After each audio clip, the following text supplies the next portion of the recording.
Yes. तो ये भाई साहब इन्फ्लेशन का प्रिंट का क्या इम्पैक्ट और ये क्या सोच रहा है बाजार और इस तरह की वॉलेटिलिटी क्यों? ये कल का मार्केट भी बहुत मज़ेदार था, परसों की तरीके ही। आप एस.एन.पी के चार्ट दिखाइए तो मैं उसी से समझाना शुरू करूँगा। जो एस.एन.पी का चार्ट वो देखिए आप लोग कि कल जब इन्फ्लेशन नंबर आया वहाँ पे यूएस में, तो एक झटके में मार्केट ये देखिए खुलते ही नीचे घुस गया एकदम। मार्केट बहुत तेज़ी से गिरा, मार्केट 500-600 पॉइंट नीचे गिरा। क्यों गिरा? क्योंकि इन्फ्लेशन के अंदर इसी चार्ट को रखिएगा, नंबर 2 आया उसमें, एक कोर इन्फ्लेशन, एक सीपीआई। जो सीपीआई आया वो तो हम लोगों ने, मैंने कल एक्सपेक्ट किया था कि 2.6 आना चाहिए, वो 2.5 आया, उससे भी नीचे गया, जो कि 3 साल का लो है। लेकिन कोर सीपीआई एनुअलाइज बेसिस पे 3.2 है, लेकिन जो बढ़त है उसकी इंक्रीमेंटल वो 0.3% है, जो कि एक्सपेक्टेशन से ज़्यादा है। महंगाई ज़्यादा बढ़ी तो लोग डरे क्यों कि यार कोर जिसको फैक्ट देखता है वो बढ़ गया है, तो कहीं ऐसा ना हो कि कुछ गड़बड़ हो जाए। ना आए या ना आए, कुछ भी हो सकता है। नहीं आएगा, लेकिन वो 50 की जो होप बिल्ड करी थी यार 50 तो नहीं होगा, 50 होगा, मार्केट एकदम तोड़ दिया।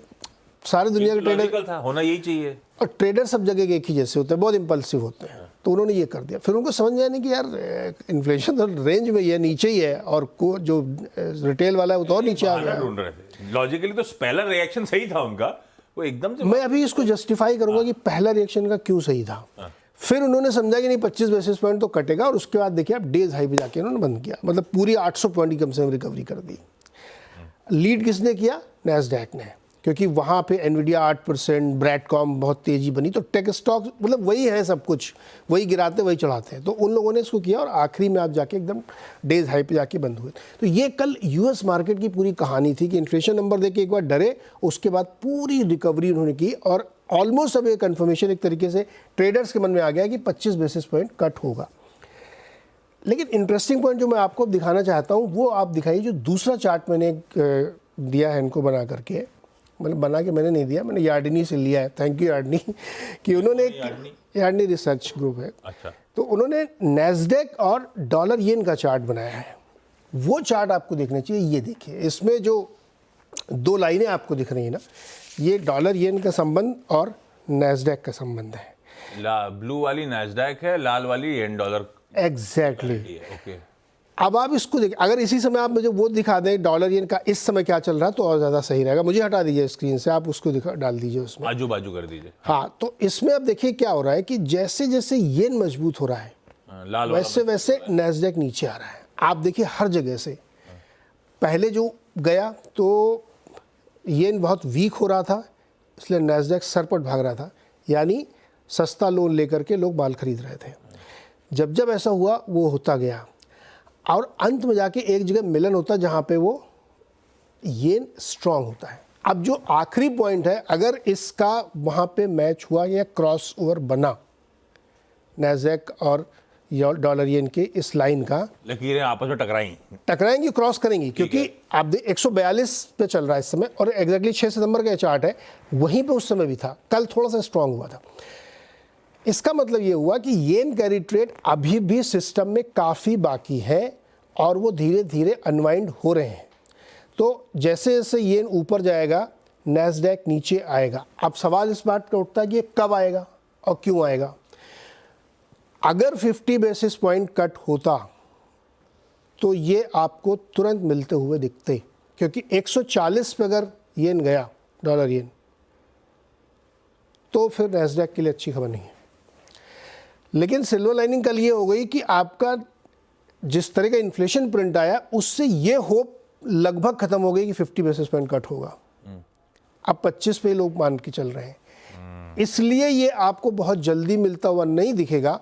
वरना अगर ये मिलता तो भारी बिकवाली होती नैस्डैक में, अगर 50 बेसिस पॉइंट कट होगा। मैं आपको उस दिन भी कह रहा था कि 50 कट मतलब सेल ऑफ, वो ये मैं कह रहा था आपसे, क्योंकि ये चार्ट मैंने 3-4 दिन पहले पढ़ा था। आपसे उम्मीदें कहीं और की जाग गई। एग्जैक्टली। अब ये अच्छी बात ये हुई कि 50 बेसिस का उम्मीद कम हो गई, अब 25 की है, इसलिए ये जल्दी मिलेंगे नहीं। रहिए भाई, उम्मीद कम हो गई।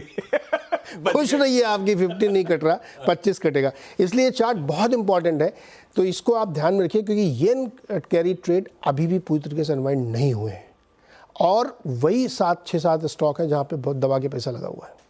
तो मैंने कल देखा था, जैसे इन्फ्लेशन नंबर है, मैंने कहा ये वाला चार्ट अब समझाने का समय आ गया है कि अब आप इस चार्ट को देखिए, समझ लीजिए और सेव करके रख लीजिए कि ये दोनों अगर मैच हो गए, क्रॉस हो गए, तो फिर नैस्डैक में अच्छी गिरावट हो जाएगी। लेकिन फिलहाल ऐसा नहीं हो रहा है। अच्छी खबर है, आज संकेत बढ़िया है क्योंकि नीचे से बढ़िया रिकवरी हुई है, और वो रिकवरी इसलिए हुई है कि एक नॉर्मल जो एक्सपेक्टेशन थी 25 बेसिस पॉइंट की, उस पर ही मार्केट स्टिक कर रहा है।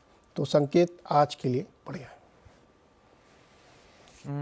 क्या ये यार्डनी साहब ने कैसे मुलाकात हुई आपकी और उन्होंने कैसे आपको ये चार्ट दिया? जिन खोजा तिन पाइयाँ, अपने दोस्त लोग हैं यूएस में, मित्र लोग मदद कर देते हैं। मैंने उनसे डिस्कस करा था क्या, तो उन्होंने कहा अच्छा आप एक चार्ट दिखाते हैं आपको, उससे आप समझिए कि हो क्या रहा है यूएस में। हल्का, इतना शैलो मार्केट की जरा सा होता है एकदम से। तो इन्फ्लेशन आंकड़ों ने डिसअपॉइंट करा, Yes. डाउ 750 पॉइंट तक गिरा। उसके बाद लॉजिक ये प्रिवेल करा कि इसका मतलब है कि नैस्डैक अभी जिंदा रहेगा। यस, 25 बेसिस पॉइंट अच्छी खबर है, धीरे धीरे इसलिए इंचअप कर गए, इसलिए इंचअप कर गया वो। तो 750 पॉइंट वाला डाउ 125 पॉइंट ऊपर बंद हुआ, मतलब 800, 850, 850 पॉइंट घूमा। करेक्ट, बढ़िया है, और इसीलिए हैंडओवर अच्छा है। इसीलिए हैंडओवर अच्छा है। अपन कहीं ना कहीं से अच्छा ही ढूंढ लेते हैं दुनिया में। अब वीरू के पास चला जाए तो भाई इंपॉर्टेंट है, ग्लोबल सपोर्टिव रहे पिछले कुछ दिनों से, इसीलिए हम थोड़ा बहुत संभले हैं। तो भाई आज भी ग्लोबल एटलीस्ट सपोर्टिव है, पर हमारे बाजारों में ऊपरी स्तरों पर बियरिश सेंटिमेंट डोमिनेट कर रहा है। कल चर्चा वैसे हुई थी, कल का निफ्टी स्क्रीन पर है, बाय ऑन डिप्स की बात थी 25,011 से 24,967, और वो जोन्स बाजार ने आपको दिए। इनिशियली ब्यूटीफुली वर्क करा, और 25, 100, 200 के जोन्स डिफिकल्ट होंगे क्रॉस करना, वो बातचीत हुई थी। तो